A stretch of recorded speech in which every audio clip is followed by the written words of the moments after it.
बासों में बह गए।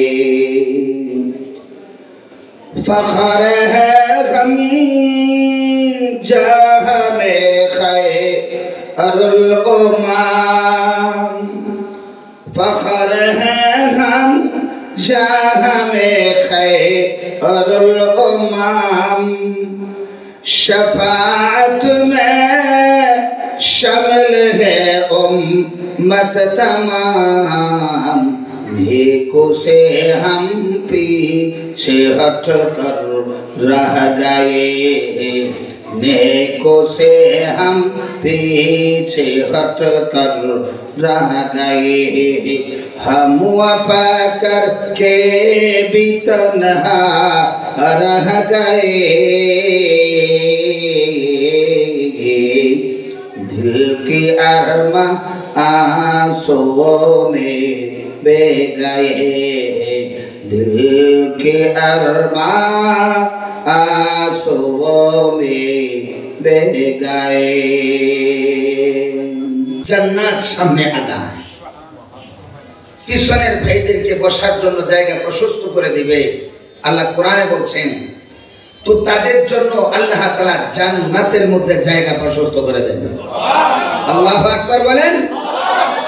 আমরা সবাই জান্নাতে যেতে চাই তো? সবাই চাই। আল্লাহু আকবার। কারা কারা চাই? আল্লাহু আকবার। আরেকটু জোরে বলেন আল্লাহু আকবার। আল্লাহ আমাদের সকলকে কবুল করে বলেন আমিন। আল্লাহ আমাদেরকে জান্নাতি মেহমান হিসেবে কবুল করে বলেন আমিন। জান্নাতে যাওয়ার জন্য কিছু নিয়ম আছে না নাই? এই এই এই উত্তাস কেন? বসা। উড়া বসা করা যাবে না, এটা কোরআনের মাজমা, এটা বহুত দাম, এটা আমরা বুঝি না। একটা মাজমার একটা অংশ যদি এক পাল্লা রাখা হয়, গোটা পৃথিবীর আসমান আর জমিনকে যদি এক পাল্লা রাখা হয়, এইখানে যে একজন মানুষ একবার সুবহানাল্লাহ বলবে, এই সুবহানাল্লাহ বলার পাল্লাটা ভারী হয়ে যাবে।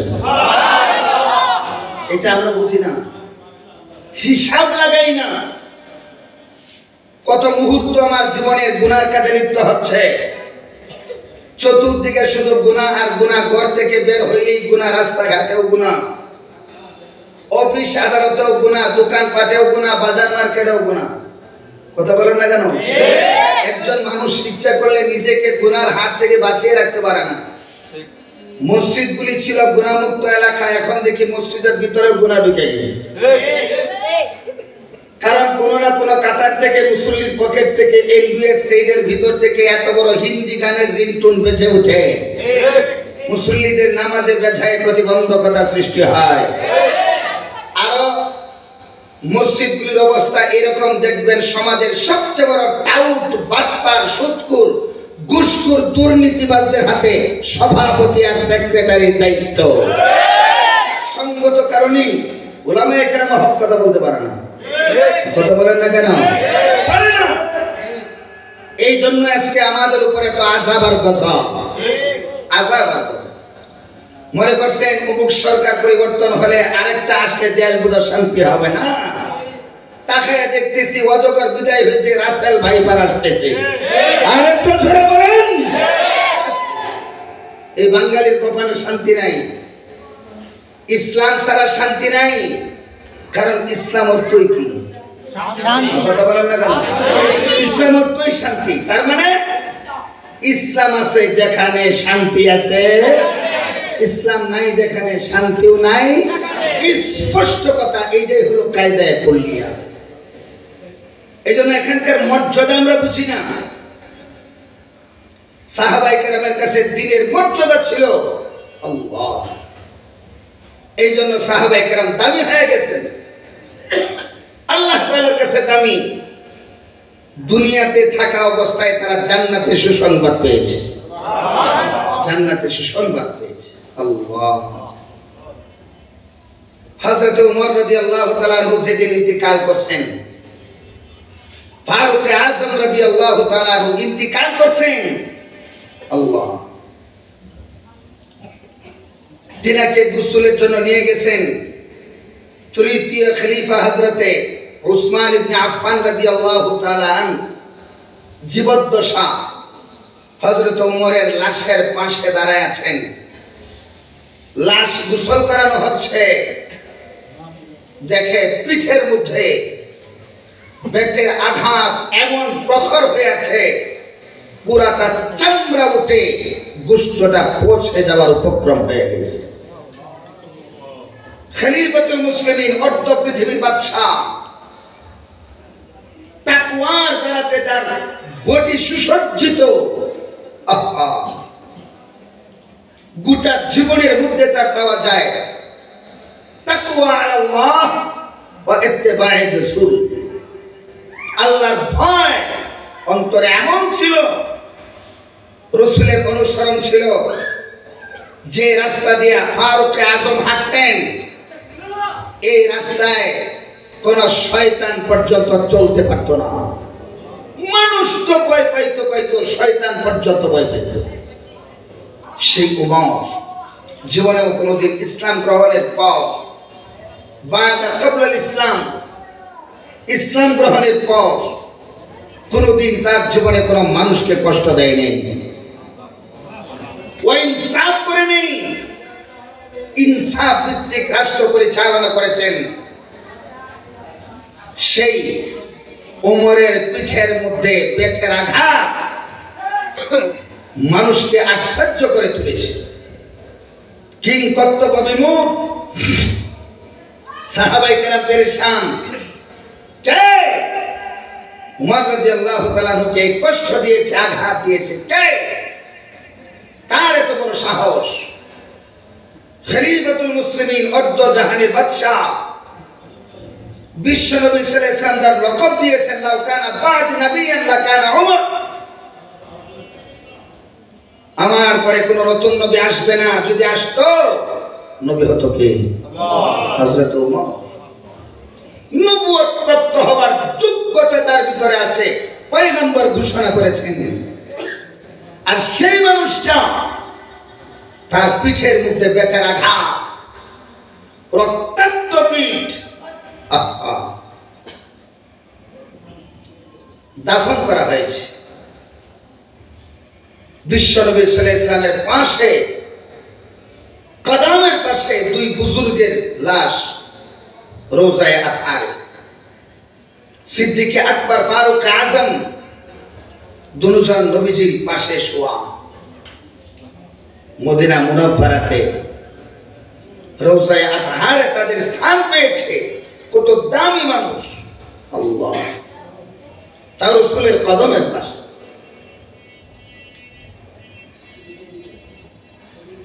কিভাবে আঘাতপ্রাপ্ত হলো? হযরত উসমান বলতেছেন, আমরা তো সেটা জানি না। ওনার পরিবারের কাছে যাই। ওনার সন্তান হযরত আব্দুল্লাহ ইবনে ওমর রাদিয়াল্লাহু তাআলা আনহুকে জিজ্ঞাসা করা হয়েছে,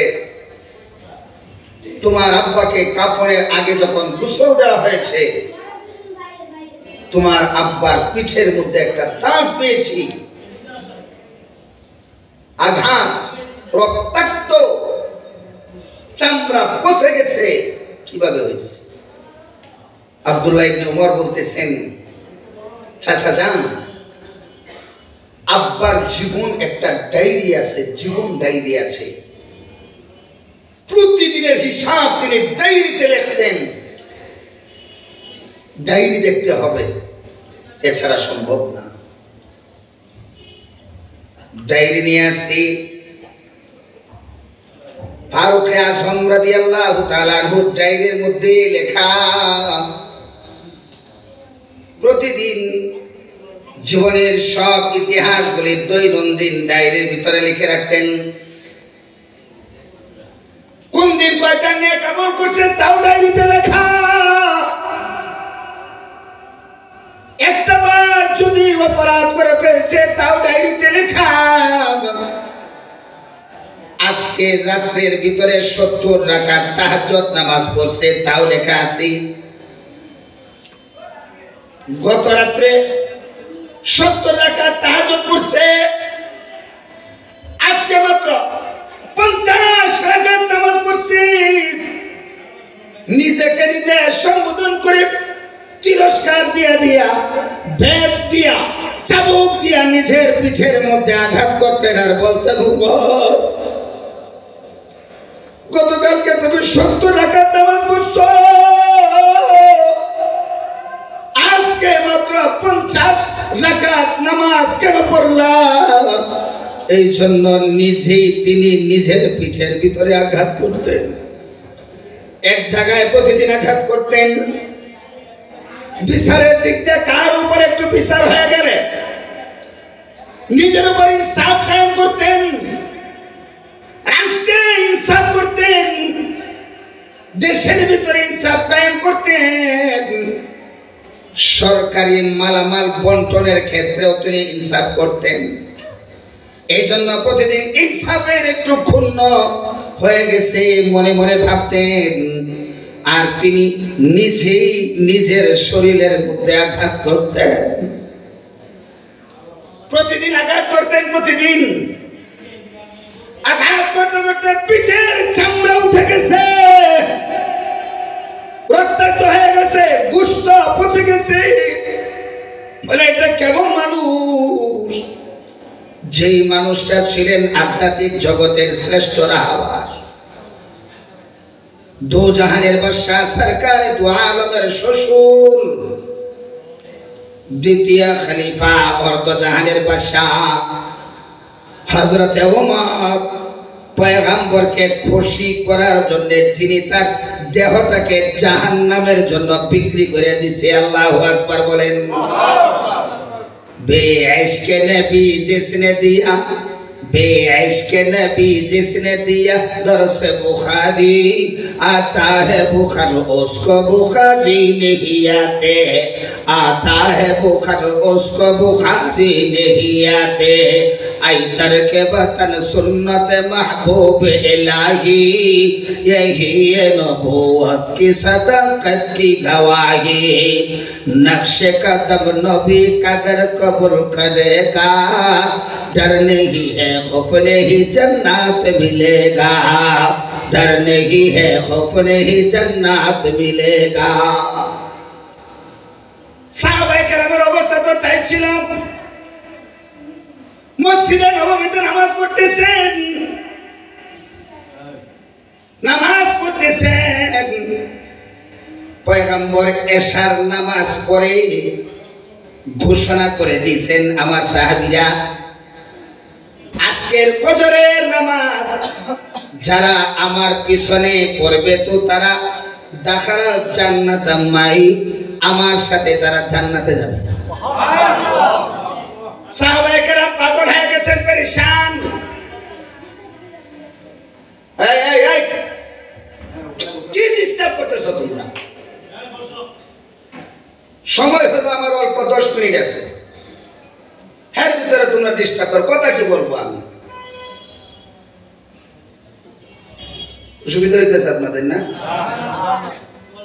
এখানে এসে কথা বলে আপনার দেখেন কতটুকু কষ্ট যে লাগে।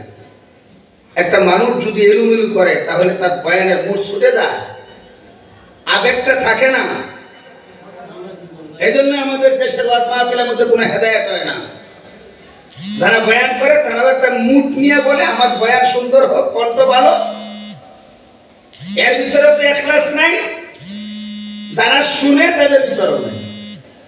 এই জন্য দাওয়াতের তাবলীগের মধ্যে দেখবেন ভাঙ্গা ভুঙ্গা কথা বলে শত শত মানুষ হেদায়েত হইয়া আল্লাহর রাস্তায় বের হয়ে চলে যায়। কোনো কণ্ঠ নাই, কোনো সুর নাই, সেখানে ইখলাস থাকে।